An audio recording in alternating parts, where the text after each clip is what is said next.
why don't you arrange a meeting? So I arranged a meeting, but Noriko was with me. She just arrived, and so I took her with me to go and meet him. And we walk in, and he goes, Noriko?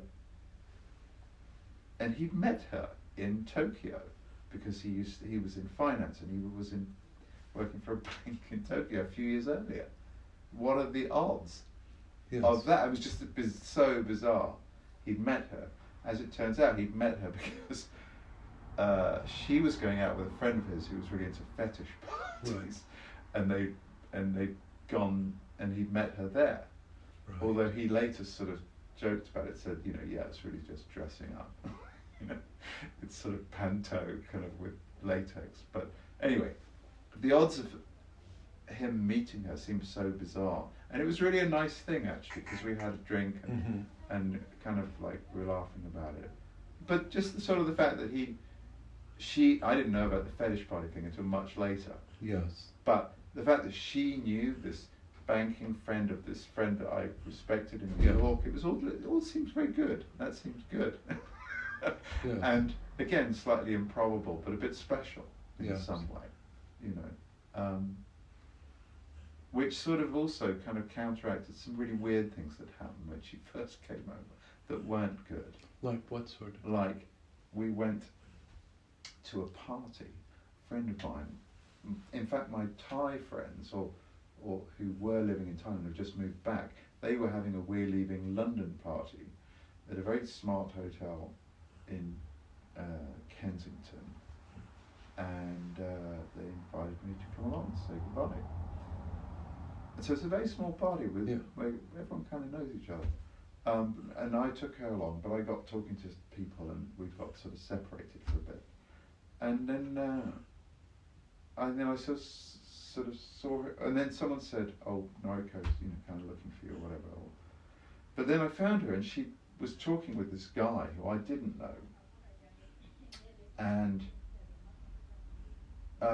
he looks very kind of excited, and I'm not liking that to begin with, but then I kind of reconnect with her, and then he gives us both his card, and it's like, oh, get in touch, and Noriko's laughing about this all, and then as we're leaving, I'm like, what was that? And she said, oh, I told him I was a fetish performer, and he wants to get together, and maybe I can take all his money. Right. And I just threw his card to the ground. But I was so angry with her that she was like negotiating this possibility with him at a party with people I knew, even though I didn't know him. And like, that's just that's a big red flag that I didn't kind of, and she played games like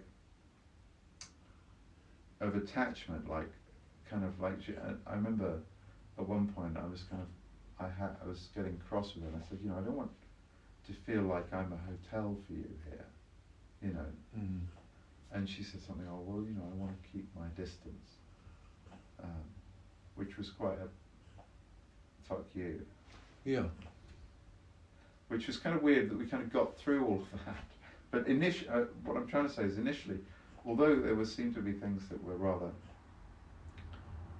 special and romantic, for lack of a better word, or I liked to romanticize them, there were a lot of weird things going on. Yeah, not so weird. I mean, again, they're just part of the reality of who she was, which I also think you didn't want to see. Yes. I chose to ignore.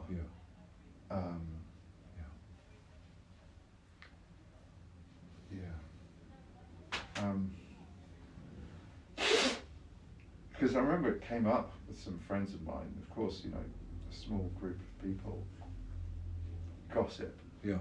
And it came out that she'd been talking to him about this. And there was one friend of mine who, in not so many words, kind of alluded to the fact that she might be a prostitute, and said, oh, she's gone now, maybe got some appointments. conference back in Tokyo, he said.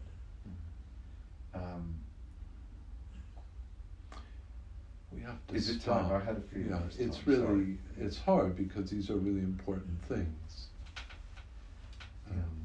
And this level of detail is really important too. I will see you, whatever it is, was it the Thursday. second or the third? Thursday, 2nd or the 3rd? It's the second. The 11th of... So it is, I've got you in, the 11th. Okay. The 11th. Okay. Which isn't too far then. No. I'll see you on the 11th. Great. Thank you, Steve. Very good.